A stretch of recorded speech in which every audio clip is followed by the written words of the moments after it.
Hello guys, welcome back.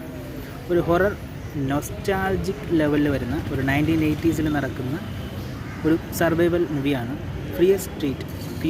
Fear സ്ട്രീറ്റിൻ്റെ സിനിമകൾ ഒരുപാടുണ്ട്. So അതും ഏകദേശം ഈ കാലഘട്ടത്തിൽ നടക്കുന്നുണ്ട്. 3 പാർട്ടുണ്ട്. സോ അതിൽ പെടുത്താൻ പറ്റുന്ന ഒരു ഹൊറർ മൂവി തന്നെയാണ് ഈ ഒരു ഫിയർ സ്ട്രീറ്റ് ഫ്രോം ക്യൂൻ എന്ന് പറയുന്ന ഈ ഒരു സിനിമ. സിനിമയുടെ പ്ലോട്ട് എന്ന് പറയുന്നത് 1980s ഒരു ബെറ്റിംഗ് അല്ലെങ്കിൽ ഒരു കാൻഡിഡേറ്റായിട്ട് കുറച്ച് പരിപാടിക്ക് കുറച്ച് ആൾക്കാരൊക്കെ വരികയാണ്. സോ ആ കാൻഡിഡേറ്റിനെ കൊല്ലാനായിട്ട് തീരുമാനിക്കുകയാണ്. സോ ആരാണ് ആ തീരുമാനിക്കുന്നത്? അവരെയൊക്കെ കൊല്ലോ അല്ലെങ്കിൽ അവർ രക്ഷപ്പെടോ എന്നുള്ളതാണ് ഇതിൻ്റെ ഒരു പ്ലോട്ട് എന്ന് പറയുന്നത്. പിന്നെ ഇതിനകത്ത് ഫിയർ സ്ട്രീറ്റിൽ കാണുന്ന അതേപോലത്തെ കില്ലിംഗ് മെത്തേഡ്സ് തന്നെയാണ് യൂസ് ചെയ്തിട്ടുള്ളത്. അതേപോലെ തന്നെയാണ് CCD സിനിമയും ട്രാവൽ ചെയ്യുന്നത്.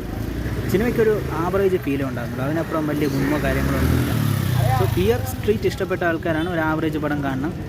സമയം വേസ്റ്റ് ആയാലും കുഴപ്പമില്ല എന്നുണ്ടെങ്കിൽ വേണമെങ്കിൽ നിങ്ങൾക്ക് ഈ സിനിമ കാണാം. എനിക്ക് അത്രേ പറയാനുള്ളൂ. 5 ആണ് ഞാൻ റേറ്റ് കൊടുക്കുന്നത് 10-ന്.